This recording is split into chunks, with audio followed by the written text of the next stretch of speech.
మన రాష్ట్రంలో అధిక విస్తీర్ణంలో సాగవుతూ వాణిజ్య పరంగా పండించే విడిపూల పంటలలో ప్రధానమైనది బంతి. బంతి పూల వాడకం వరలక్ష్మీ వ్రతం నుండి మొదలుకొని దసరా, దీపావళి, సంక్రాంతి మరియు వివిధ జాతరలు, శుభకార్యాల సమయంలో మార్కెట్ గిరాకల చూసుకుని ఏడాది పొడవునా బంతి సాగు చేసినట్లుంటే అధిక ఆదాయాన్ని పొందవచ్చు.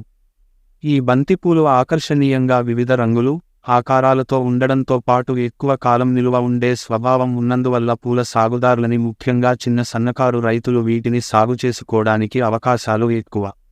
నేలలు. బంతిని అన్ని నేలల్లో సాగు చేసినప్పటికీ సారవంతమైన గరపనేలలు అత్యంత అనుకూలమైనవి. మురుగునీటి వసతి ఉన్నచో బరువైన నేలల్లో కూడా బంతిని సాగు చేయవచ్చు. pH 7 నుండి 15 వరకు ఉంటే మంచిది. వాతావరణ. బంతిని వాతావరణ పరిస్థితులని బట్టి ఏడాది పొడవును సాగు చేయవచ్చు. రకాలు. సాధారణంగా ఆఫ్రికన్ మరియు ఫ్రెంచి రకాలు మ్యూమైనవి. వాణిజ్య పరంగా ఆఫ్రికన్ బంతి రకాలకు గిరాకీ ఎక్కువ. ఇవి ప్రధానంగా పసుపు, నారింజ రంగులతో ముద్దగా ఉండే పూలు కావున వీటికి మార్కెట్ విలువ ఎక్కువ. ఈ మొక్కలు ఎత్తుగా, ఏపుగా పెరిగి పెద్ద పూలనిచ్చే రకాలు. ఫ్రెంచ్ బంతి. ఈ రకం మొదలు పొట్టిగా ఊడి దృఢంగా సింగిల్ లేక డబుల్ పువ్వులను కలిగి ఊడి ఆఫ్రికన్ బంతి రకాల కన్నా త్వరగా కోతకు వస్తాయి. నారు పెంపకం. Eshwar vegetables nursery. మా వద్ద టమాటా, మిరప, వంగ, క్యాబేజీ, కాలీఫ్లవర్, చామంతి, కనకాంబరం, చెండుమల్లి, బంతి, క్వాలిటీ హైబ్రిడ్ మొక్కలు, నార్లు లభించును. ఆంధ్రప్రదేశ్ మరియు తెలంగాణ మరియు కర్ణాటక మరియు ఆర్టీసీ కార్గో ట్రాన్స్పోర్ట్ సదుపాయం కలదు. నాటుకొనే సమయం. బంతిని అన్ని కాలాలకు సాగు చేసినప్పటికీ 1 నెల తేడాలో జూలై మొదటి వారం నుండి ఫిబ్రవరి మొదటి వారం వరకు నాటుకుంటే మార్కెట్కు సెప్టెంబర్ నుండి ఏప్రిల్ వరకు పూలు సరఫరా చేయవచ్చు. సాధారణంగా సెప్టెంబర్, అక్టోబర్లో నాటుకున్న పంట నుండి మంచి నాణ్యమైన పువ్వులు మరియు విత్తనాలు కూడా పొందవచ్చు. నాటుకొనే దూరం. ఆఫ్రికన్ రకాలు 60-45 సెం. మీ. ఫ్రెంచ్ రకాలు 20-20 సెం. మీ. మల్చింగ్, డ్రిప్ విధానంలో సాగు చేసుకునే వారు 15 సెం. మీ. ఎత్తు 3 ఫీట్ల మొల్పుగల బెడ్లపై 60-45 సెం. 60-60 సెంటీమీటర్లు దూరంలో త్రికోణాకారంలో నాటుకోవచ్చు. ఎరువుల యాజమాన్యం. ఆఫ్రికన్ దుక్కిలో ఎకరానికి 8 నుండి 10 టన్నులు పశువుల ఎరువు వేసి కలియదున్నాలి.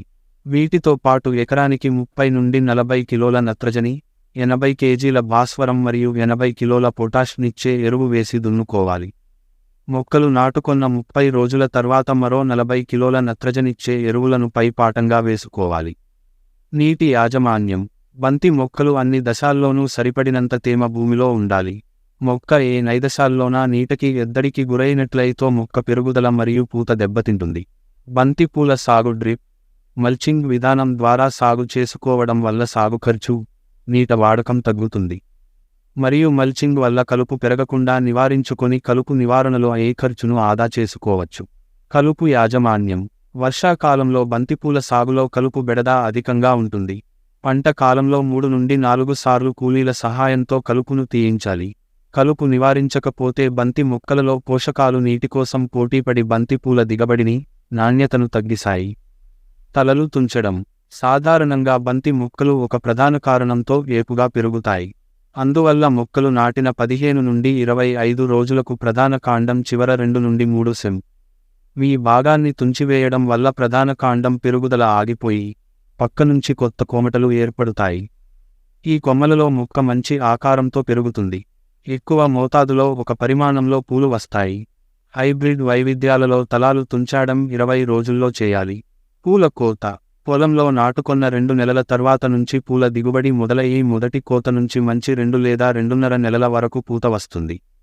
పూలను 3 నుండి 5 రోజులకొకసారి తీసుకోవచ్చు. పువ్వులు బాగా విచ్చుకున్న బంతి పూలను ఉదయం లేదా సాయంత్రం వేళల్లో కోయడం మంచిది. పువ్వులకు ముందు నీరు ఇచ్చినట్లయితే పువ్వులు తాజాగా ఎక్కువ కాలం నిలబడతాయి.